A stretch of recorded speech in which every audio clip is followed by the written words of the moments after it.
Hello everyone! Welcome to Erlin's Vlog. So for today's video, i-update ko kayo kay Suba, kay Simi, and Yostar. So ipapakita ko sa inyo guys.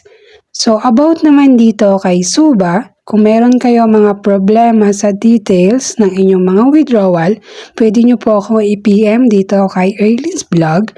So i-guide ko po kayo para makakontak tayo sa admin at may ipapasign po akong form na kagaya nito.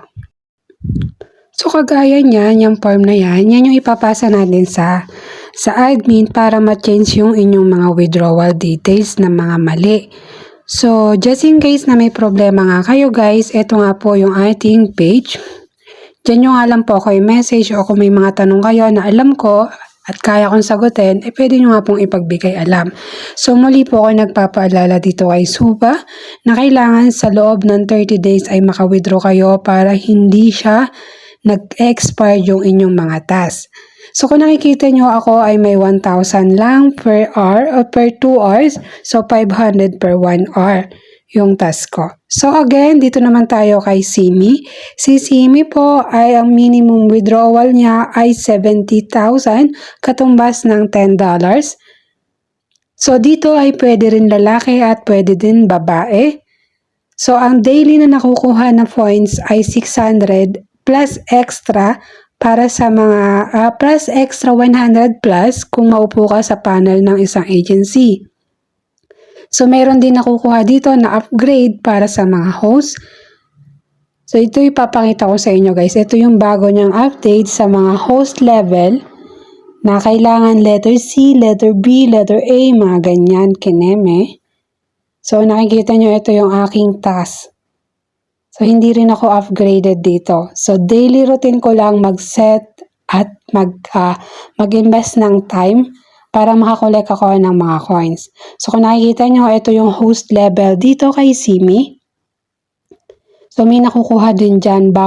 Pag napuno mo yan, may makukuha ka dyan ng mga points.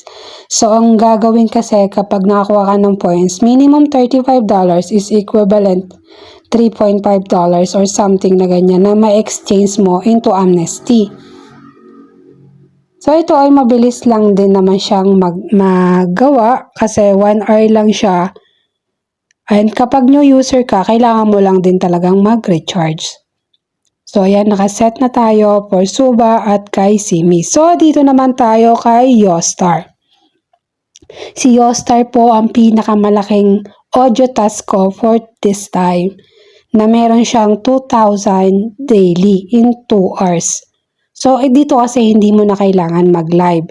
So, pwede rin dito lalaki at babae, pero kailangan mong mag-recharge. So, yun naman din yung kagandahan na makaka-receive ka kapag nag-recharge ka ng 8,800 kapag na-complete mo yung task. Audio lang din to guys. At kapag may invite ka naman dito ay may pumapasok na coins. Hindi ko lang sure kung ilang coins kasi hindi naman ako ganong mga nag-i-invite. I want to share lang na kung ano yung konting kaalaman kaya ako nag-video. So dito naman para iwas laglag excuse me, para iwas laglag, pag nag-set ka ng task, maglagay ka rin ng isang game. So ganun lang kabilis.